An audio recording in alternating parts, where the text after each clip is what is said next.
ಶರತ್ ಬಂದ, ಮತ್ತೆ ಅದೇ ಬಂಡೆನ ಹುಡುಕೊಂಡು ಬಂದ. ಅಲ್ಲಿ ಕಾವ್ಯ ಇಲ್ಲ. ಕಾವ್ಯ ಇಲ್ಲದ ಬಂಡೆ ಖಾಲಿ ಬಂಡೆ ಆಗಿದೆ.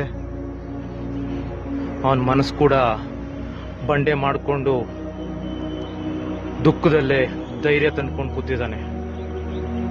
ಶರತ್ ಕೂತಿದ್ದಾನೆ, ನಿಮ್ಗೆ ಯಾರಿಗೂ ಕಾಣಿಸ್ತಾ ಇಲ್ಲ. ಯಾಕಂದ್ರೆ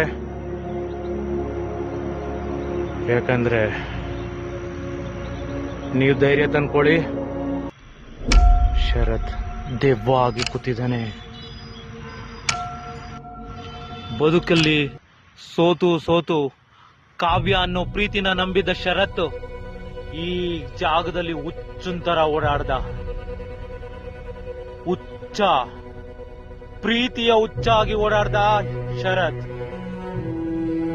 ಕಾವ್ಯ ಮೋಸ ಮಾಡಿ ಪ್ರವೀಣನ್ ಜೊತೆ ಮದುವೆ ಆಗಿ ಲಂಡನ್ ಹೋಗೇ ಬಿಟ್ಲು.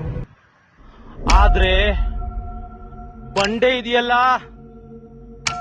ಅದೇ ಬಂಡೆ ಹತ್ರ ಒಂದು ದೊಡ್ಡ ಮರ ಇತ್ತು. ಆ ಮರಕ್ಕೆ ಶರತ್ ನೇಣಾಕೊಂಡು ಅವನ ಜೀವನನ ಅಂತ್ಯ ಮಾಡ್ಕೊಂಡಿದ್ದ.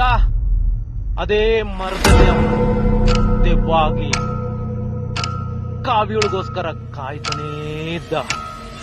ಪ್ರತಿ ಬಂಡೆ ಮೇಲೆ ಒಂದೊಂದು ಸದ್ದಾಗ್ತಾ ಇತ್ತು.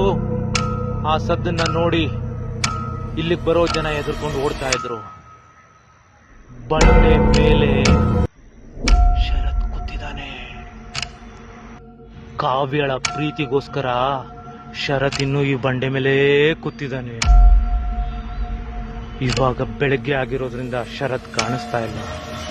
ಇದೇ ಬಂಡೆ ಮೇಲೆ ಮಲಗಿರ್ತಾನೆ, ಕೂತಿರ್ತಾನೆ. ಇಲ್ಲಿಗೆ ಬರೋ ಜನರಿಗೆ ಸಣ್ಣದಾಗಿ ಕಾವ್ಯ ಅಂತ ಕೂಗ್ತಾನೆ. ಪ್ರೀತಿಯ ಕಾವ್ಯ ಶರತ್ಗೆ ಮೋಸ ಮಾಡಿ ಹೋದ್ಲು. ಶರತ್ ಕಾವ್ಯಳ ನೆನಪಲ್ಲಿ ಇದೇ ಕಾಡಲ್ಲಿ, ಇದೇ ಬೆಟ್ಟ ಗುಟ್ಟಗಳ ಮಧ್ಯೆ, ಇದೇ ಮರದಲ್ಲಿ ಇನ್ನೂ ವಾಸವಾಗಿದ್ದಾನೆ.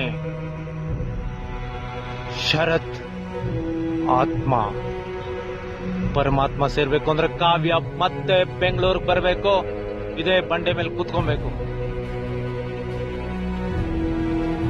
ಕಾವ್ಯ ಇಲ್ಲದ ಶರತ್, ಯಾರಿಗೂ ಕಾಣದ ಶರತ್.